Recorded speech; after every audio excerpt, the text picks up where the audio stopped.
Thank you, Presiding Officer. There's an old 18th century nursery rhyme that will be familiar to many. There was an old woman who lived in a shoe. She had so many children, she didn't know what to do. She gave them some broth without any bread and whipped them all soundly and put them to bed.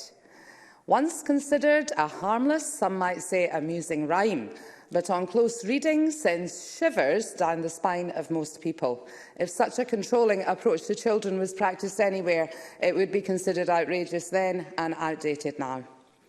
On the 5th of February 2020, a promise was made. The promise has been guided by over 5,500 individual voices, voices that should have been listened to a long time ago.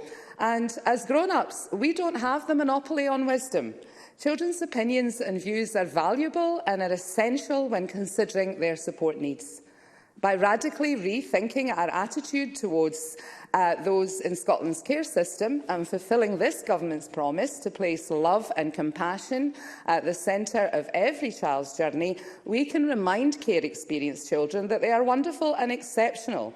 They should not be treated as exceptions, but equals in their right to thrive. Standing here today, I remember sitting in packed assemblies as a teacher and listening to attendance awards. Well done, P5's 100% attendance this week. What happened there in P7? Uncomfortable memories of a misplaced means of encouraging attendance that actually causes harm by shaming some of our most vulnerable children who have complex reasons for why they might be late and need our help and support. We know that care-experienced children are more than twice as likely to be excluded from school and experience homelessness. Imagine a child running through the school gate with a school bag on their back. The school bag for any child might contain their homework, a pencil case or packed lunch. But I want us to remember that care-experienced children are often carrying that emotional baggage, trauma, stress, anxiety, and it is our duty to unpack their complex worries and eliminate their burden. When the Independent Care Review reported its conclusions in February 2020, it found that the current care system did not universally uphold the rights of children and did not provide the context for loving relationships to flourish. Nobody could have anticipated the scale of the struggle ahead, yet the Scottish Government has not wavered in its commitment to improve the lives of Scotland's children and has recognised the need for a holistic, multi-agency approach that will turn the words into the actions.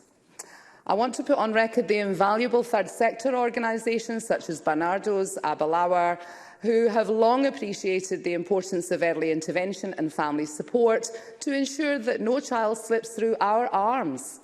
I welcome the £500 million for a whole family wellbeing fund and the continuation of the £4 million Promise Partnership Fund to help improve the lives of those in or on the edges of care. But whilst this investment is welcome, we also need to have a mind shift in adults' attitudes, to be open to the voices of children and what they are telling us. We can no longer accept the old adage of children being seen and not heard.